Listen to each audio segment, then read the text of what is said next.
હાય, તો આજે આપણે જોઈશું ઓપ્થેલની પ્રોસિજર્સ કે જે આપણને વાયવામાં પૂછે છે થર્ડ યરના. તો પહેલી અમારી કોલેજમાં જેટલી પ્રોસિજર્સ પૂછે છે એટલી હું તમને આજે કરાવીશ. પહેલું છે ફિન્ચેમ ટેસ્ટ. હવે આપણે શેની માટે કરીએ છીએ તો કલર્ડ હેલોસ હોય એમાં ડિફરન્શિએટ કરવા માટે કે આ શેનાથી આ કલર્ડ હેલોસ થયા. તો આવો એક ફિન્ચેમ ટેસ્ટ હોય, મતલબ તમારે સ્ટીનોપિક સ્લીટ હોય, મીન્સ સ્ટીનોપિક આના અંદર સ્ટીનોપિક સ્લીટની અંદર પેશન્ટને જોવાનું કહેવાનું હોય. અને પછી જો આ કલર્ડ હેલોઝ હોય તો take stenopaeic slit and it has a small slit in between the પેશન્ટને એમાંથી જોવાનું કહેવાનું હોય. પછી જો કેટ્રેક હશે તો એ જે કલર્ડ હેલોઝ હશે એ સ્પ્લિટ થઈ જશે આવામાં. અને જો ક્લોઝ એંગલ ગ્લુકોમા હશે તો આ કલર્ડ હેલોઝ છે ને એ ઇન્ટેક્ટ રહેશે. બરાબર. હવે બીજી કઈ કન્ડિશનમાં કલર્ડ હેલોઝ જોવા મળે તો મ્યુકોપ્યુલરન્ટ બેક્ટેરિયલ કન્જક્ટિવાઇટિસમાં બી જોવા મળે. આ પહેલું છે. બરાબર. હવે ઇન્સ્ટોલેશન ઓફ આઈ ડ્રોપ. તો એની અંદર શું કરશો તો પહેલાં જે પ્રિસ્ક્રિપ્શન હશે એ જોશો, પછી એની અંદર ચેક ડ્રગ જોવાની, પછી કઈ આઈમાં આપવાનું છે એ આઈ જોવાની, પછી તમારા હેન્ડ વોશ કરી દેવાના તમારે, પછી પેશન્ટને કે સિટિંગ એન્ડ સુપાઇન પોઝિશનમાં બેસાડવાનું જે તમને ફાવે એ, અથવા જે પેશન્ટને કમ્ફર્ટેબલ હોય એ. પછી ઓપન ધ બોટલ કરવાની. પછી જે બોટલનું નોઝલ હોય ને એને કોઈ દિવસ ટચ નહીં કરવાનું. પછી છે ને બોટલ હોય ને આમ તો એને પાછળથી એના બિહાઇન્ડથી અહીંયાથી ટેપ કરવાની, એટલે આગળમાંથી ડ્રોપ પડશે. બરાબર છે. તો ડુ નોટ ટચ ધ નોઝલને ટચ નહીં કરવાનું અને આ બોટલને પાછળથી ટેપ કરવાની. તો 1 to 2 ડ્રોપ નાખવાના. બરાબર. પછી ક્લોઝ આઈ 5 to 10 મિનિટ્સ માટે રાખવાની. Wash your hand after the proper closing of bottle. પછી આઈ ઓઇન્ટમેન્ટ કેવી રીતે નાખવાનું તો એમાં બી ફરીથી ચેક ધ પ્રિસ્ક્રિપ્શન, પછી ચેક ધ ડ્રગ, પછી કઈ આઈ છે એ ચેક કરવાની. બરાબર. વોશ હેન્ડ, પછી પેશન્ટને સિટિંગ કે સુપાઇન પોઝિશનમાં રાખવાનું, પછી ઓપન ધ ઓઇન્ટમેન્ટ કરવાનું. પછી છે ને આની અંદર તમારે આમ ગટર બનાવવાની હોય, આની અંદર આમ નીચેની સાઈડ. એ ગટર બનાવ્યા પછી છે ને તમારે ત્યાં ઓઇન્ટમેન્ટ આમ એપ્લાય કરી દેવાનું. બરાબર છે. અને પછી પેશન્ટને છે ને આમ બ્લિંક કરવાનું, પેશન્ટને આમ બ્લિંક કરવાનું કહેવાનું. તો તે છે ને આમ ઇવનલી આખા આઈના અંદર છે ને ઓઇન્ટમેન્ટ આમ સ્પ્રેડ થઈ જાય. બરાબર. પછી close eye for 5 to 10 minutes. પછી આવશે ક્રિકલર મસાજ.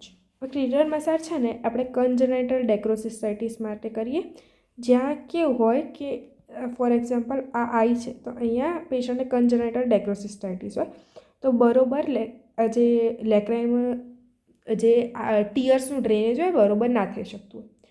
તો આપણે શું કરવાનું, દાખલા તરીકે આ આઈ છે, અહીંયા મીડિયલ કેન્થસ છે. બરાબર છે. તો હવે આપણે અહીંયાથી આમ ઇન્ડેક્સ ફિંગરથી આમ ડાઉનવર્ડ્સ મસાજ કરવાનો, આમ રાઉન્ડ એન્ડ ડાઉનવર્ડ્સ મસાજ કર. જેથી શું થશે કે અહીંયા બ્લોકેજ હશે ને ખુલી જશે. આમ તમે મસાજ કરાશો ને બ્લોકેજ ખુલી જશે. આ છે ને મેક્સિમમ જેટલી વાર પોસિબલ હોય એટલી વાર કરવાનો. 70 to 80% ઇફેક્ટિવ છે. કોન્જેનાઇટલ ડેક્રોસિસાઇટિસમાં થાય. વોશ હેન્ડ કરવાના, put index and little finger, પછી મેડિયલ કેન્થસ પર મૂકવાનું,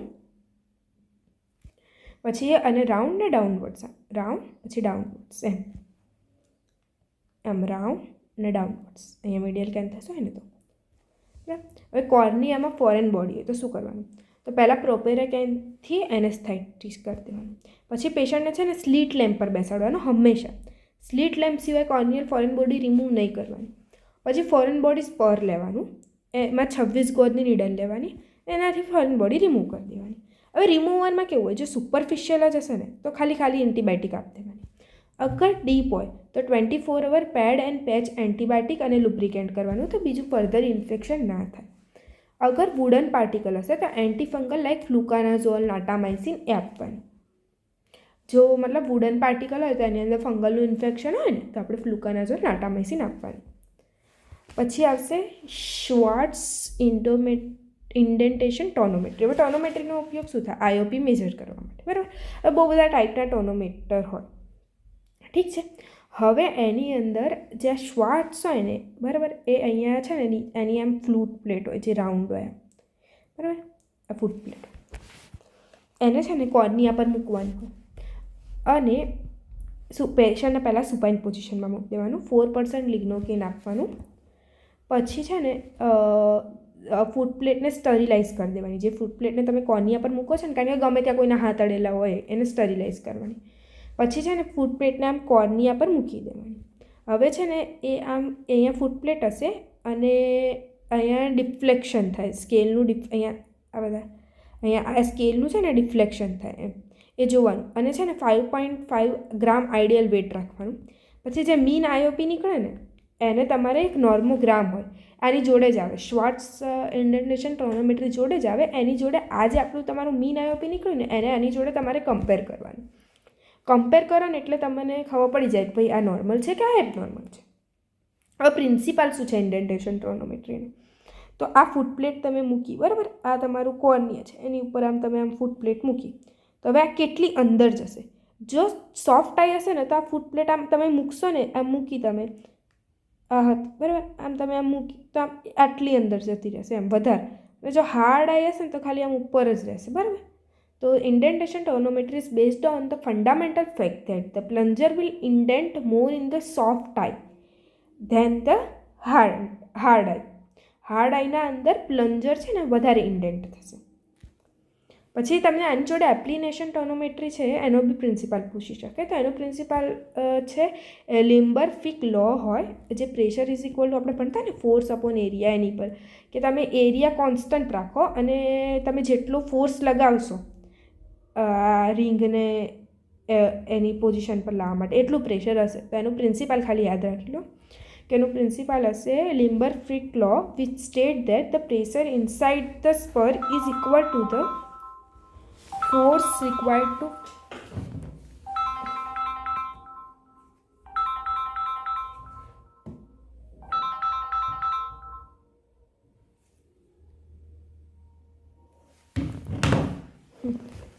તો આની અંદર એટલું યાદ રાખી દો કે શું હતું. હા, it is based on the Imbert Fick law which state that the pressure inside the sphere is equal to the force required to flatten its surface divide by the area.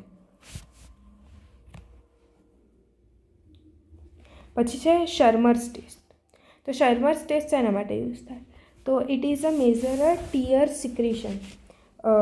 5.35 mm strip હોય, વોટમેન filter paper 42 લેવાનું. પછી folded અને આમ આ filter paper હોય, બરાબર, એને આમ અહીંયાથી ફોલ્ડેડ કરવાનું અને ઇન્સર્ટેડ ઇન્ટુ ધ લોઅર ફોર્મિક્સ અંદર ઇન્સર્ટ કરી દેવાની અને વેઇટ ફોર 5 મિનિટ્સ. 5 મિનિટ સુધી છે ને વેઇટ કરવાનું. અગર 15 mm વધારે સ્ટ્રીપ વેઇટ થઈ તો એ નોર્મલ છે. અગર આ સ્ટ્રીપ હતી, બરાબર, એ 15 mm સુધી વેઇટ થઈ તો એ નોર્મલ છે. અગર 15 mm એની વધારે વેઇટ થઈ મતલબ તો એ વસ્તુ નોર્મલ મતલબ તો હાઇપર સિક્રેશન છે. અગર ઓછી થઈ મતલબ 10 mm જ થઈ તો એ ડ્રાય આઈ છે.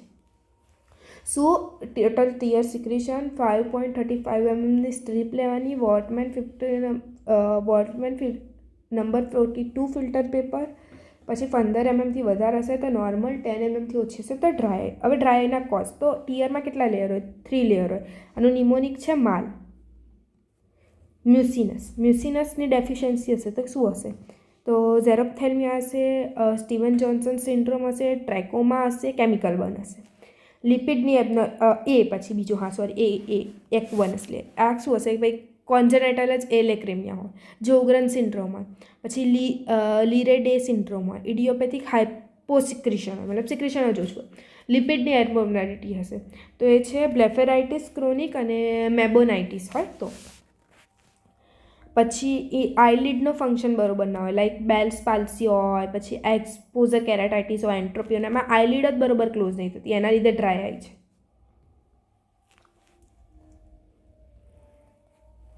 હવે છે લેક્રાઇમલ સેક સિરિન્જી, બરાબર. આની અંદર શું હશે કે ટ્રોપિકલ આપણે આપવાનું લિગ્નોકેન, પંક્ટમને ડાયલેટ કરવાની, 26 ગોરની નીડલ ઇન્સર્ટ કરવાની, પંક્ટમને કેનાલિક્યુલામાં અને સલાઇન ઇન્જેક્ટ કરવાની, બરાબર. હવે તમે અંદર સલાઇન ઇન્જેક્ટ કરશો ને એટલે શું થશે કે સલાઇન ઇન્જેક્ટ તમે અંદર નાખ્યું તો નેઝોલેક્રાઇમલ ડક્ટના અંદરથી એ આવી જશે નોઝની અંદર, બરાબર. અગર એ નોઝની અંદર આવી ગયું છે તો કાંઈ જ બ્લોકેજ છે નહીં, નોઝની અંદર આવી ગયું, કંઈ જ બ્લોકેજ નથી.